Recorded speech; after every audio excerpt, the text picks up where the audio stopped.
Hi guys, what's up and welcome back to another video. For the scent of the day, I'm still on this Let's Meditate candle and I'm about halfway through it and I've been loving it the whole way through. If you're new around here, then welcome. If you would consider subscribing and hitting the notification bell so you will never miss anything interesting. And I also do upload every single day on Instagram and on Reddit. So if you like content that's updated daily, be sure to go follow me over in there.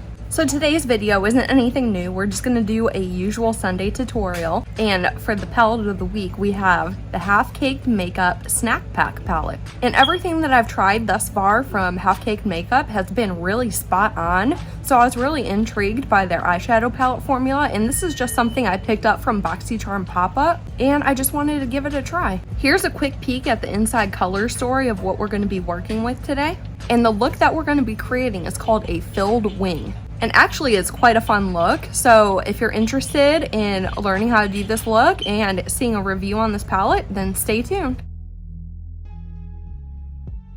Hey guys, welcome to the tutorial portion of the video. I already went ahead and did the prep work off camera. So what I did is I primed my eyes with this M2Ü NYC eye primer, and then I tightlined my eyes with this little nub of a pencil right here. So this eyeshadow look has a bunch of different steps to it, but if you do all the steps in succession, then it's not very difficult at all.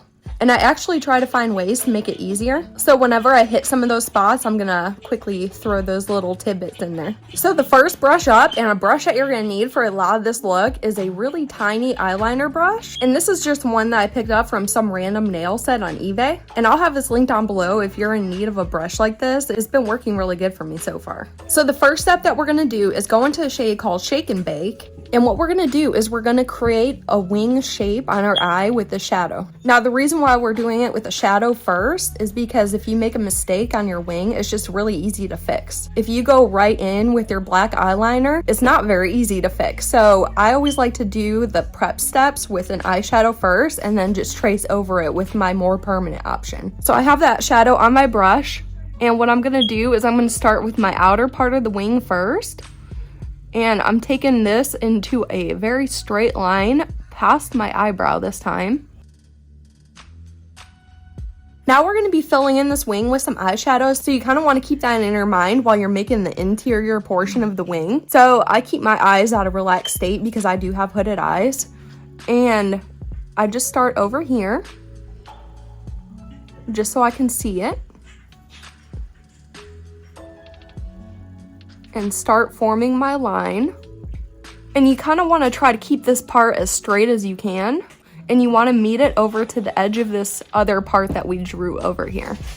And then don't forget to get the inner portion. This is always the most difficult for me, so I just try to shape it as best as I can and match it to my lash line.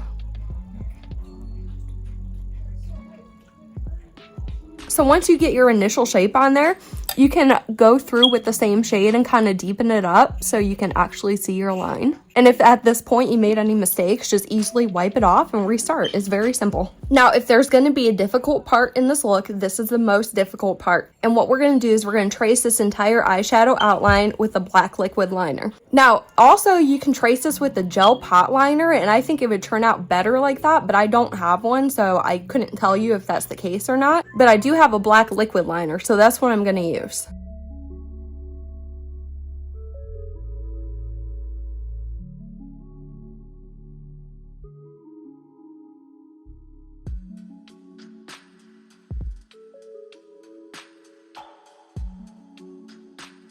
Okay, so now once you have both your black outlines on there, you're ready for the next step. But as you look at mine aren't even at all, and that's for two reasons. First, because I'm not really taking my precious time on this, and two, because my eyes are two different shapes. So if I were to spend a lot more time on this, I could probably get them to look more similar.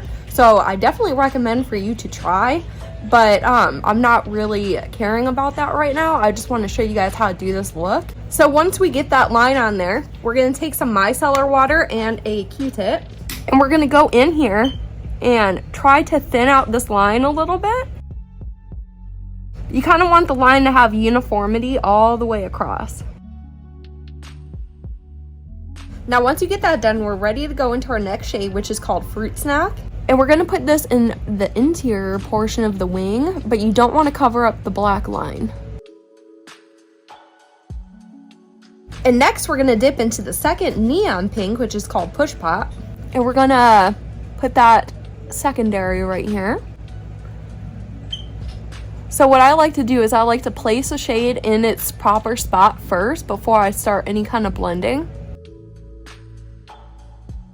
So as you can see, the shade is down, so I'm just gonna drag some of this into the previous shade, just so it blends. Now the next shade is the orange called Tangerine Dream, and we're gonna put this next to that neon pink.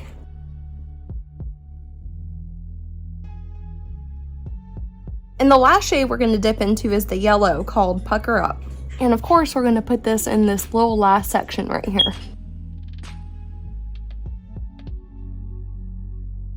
Alright, so once you get all that filled in, we're going to go in with the blue shade called That's Fresh. And we're just using the same brush. And we're going to outline the entire top of the wing.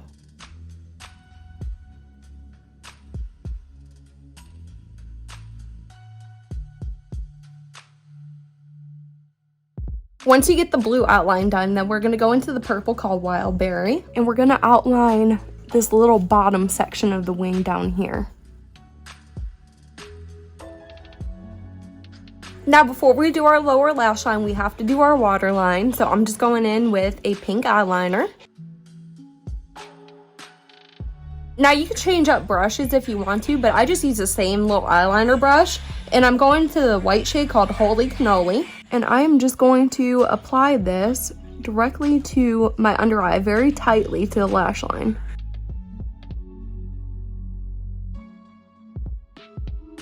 So there's a whole eye look. Let me go throw on some mascara and then I'll be right back.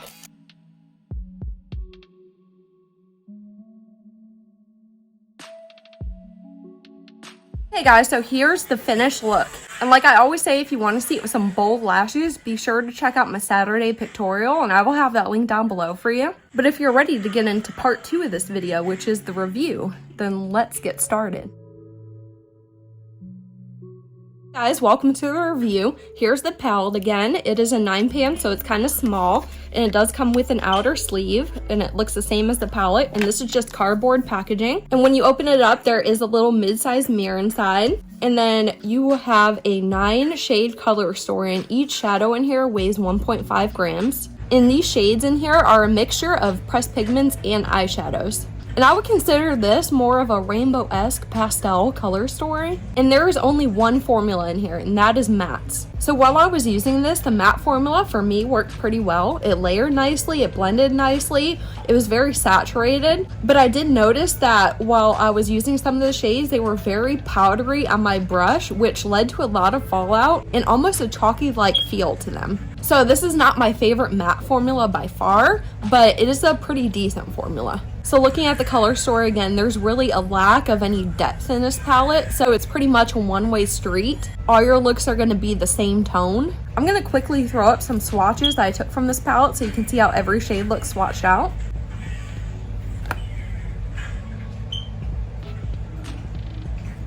Alright, now we're going to get into some information about this palette. So the reason the company created this is to be a wearable palette that you can apply on a daily basis. They say it's suitable for every skin tone, which I would agree with because the shades are super saturated. And they say that these shades are good for a one and done look, which I tend to agree with also. This palette is cruelty free and it is vegan. And now we're going to get into my favorite part, which is the cost. If you bought this palette as it is today, it would cost you $18. Breaking that down a little bit further, it costs $2 per shade. And breaking that down even further, it costs $1.33 per gram. So while this isn't the most affordable palette I've ever reviewed, according to market value, it's still a less expensive palette.